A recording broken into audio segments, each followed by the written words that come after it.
Hello guys, అందరూ ఎలా ఉన్నారు? నేనైతే చాలా బాగున్నా. ఇక్కడ ఏంటంటే మేమైతే అరేబియన్ నైట్స్ అనే ఒక మండికి అయితే వెళ్ళాం. అంబియన్స్ అంతా సింపుల్ గా నీట్ గా బానే ఉంది. ఇంకా ఫుడ్ విషయంలోకి వస్తే మెనూ అంతా పరిశీలించిన తర్వాత మేమైతే స్పెషల్ మిక్స్డ్ మండి ఒకటి ఆర్డర్ పెట్టుకున్నాం. స్పెషల్ మిక్స్డ్ మండిలో ఏంటంటే మనకు కొన్ని నాన్ వెజ్ ఐటమ్స్ అయితే వచ్చాయి. Chicken lollipops, chicken 65, Apollo fish, prawn, mutton curry, ఇలా కొన్ని వెరైటీస్ అయితే వచ్చినాయి.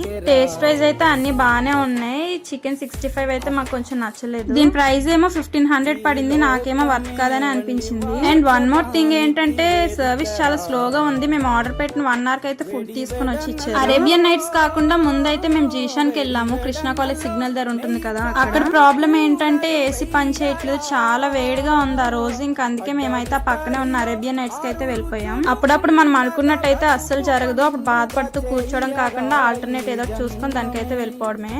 నాకెందుకో రెస్టారెంట్స్ కన్నా మండికి వెళ్ళడం అంటేనే కొంచెం ఎక్కువ ఇష్టం. ఎందుకంటే ఆ ప్లేట్ లో అలా అందరం కలిసి తింటుంటే ఆ వైబ్ వేరేగా ఉంటది కదా. మండీస్ లో కూడా ఇలా మిక్స్డ్ మండీస్ వచ్చినవి నేనైతే ఎక్కువగా ప్రిఫర్ చేస్తూ ఉంటా. అన్ని ఐటమ్స్ టేస్ట్ చేయొచ్చు కదా మనం. ఈ మధ్య నాకైతే బయట ఫుడ్ చాలా ఎక్కువ అయిపోతుంది. బయటకి ఏదైనా చిన్న చిన్న పనుల మీద వెళ్ళడం, అలా బయట తినేసి వచ్చేస్తున్నాం ఇంటికి. ఇంకా బయట ఫుడ్ తింటూనే ఉంటా, లావ్ అయిపోతున్నా అని చెప్పి బాధపడుతూనే ఉంటా. మీలో ఎంతమంది ఇలా ఉన్నారో కామెంట్ చేయండి. ఇంతకీ మీరు మన ఛానల్ సబ్స్క్రైబ్ చేసుకున్నారా? చేసుకోకపోతే మన ఛానల్ ఇప్పుడే సబ్స్క్రైబ్ చేసుకొని వీడియోకి లైక్ చేయడం మర్చిపోకండి. మళ్ళీ ఇంకో వీడియోతో రేపు కలుద్దాం. Bye bye.